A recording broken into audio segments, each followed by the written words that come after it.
Welcome back. AP ప్రభుత్వంపై శృంగేరి పీఠాధిపతి స్వామి స్వరూపానందేంద్ర సరస్వతి తీవ్ర వ్యాఖ్యలు చేశారు.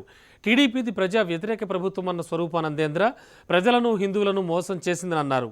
చంద్రబాబు ప్రభుత్వ తీరు చూస్తే హిందూ మతాన్ని సర్వనాశనం చేసేందుకు యత్నిస్తున్నట్లు కనిపిస్తోందని ఆగ్రహం వ్యక్తం చేశారు. రోడ్ల వెడల్పు కోసం ఏపీలో 40 ఆలయాలను కూల్చారని స్వరూపానంద ఆవేదన వ్యక్తం చేశారు. దుర్గ గుడిలో క్షుద్ర పూజలు చేసిన ఘటన చూస్తే దేవాదాయ శాఖను ఎంత భ్రష్టు పట్టించారో అర్థమవుతోందని స్వరూపానందేంద్ర వ్యాఖ్యానించారు. ఈ సంవత్సరం ఎండలు ఎక్కువగా ఉంటాయి, కొంచెం రైతులకు కూడా ఇబ్బందిగా ఉంటుంది.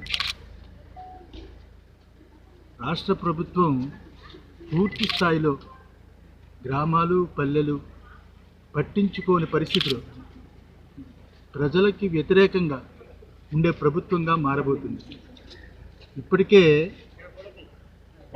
ప్రజలకి ముఖ్యంగా భక్తులకి అందులో హిందూ దేవాలయాలకి చాలా మోసం చేస్తూ హిందూ దేవాలయాలు విజయవాడ ప్రాంతంలో 40 దేవాలయాలు దుర్మార్గంగా వాటినన్నింటినీ కూలదోస్తూ ఇప్పటికే దైవానుగ్రహాన్ని పొందిన ప్రభుత్వం.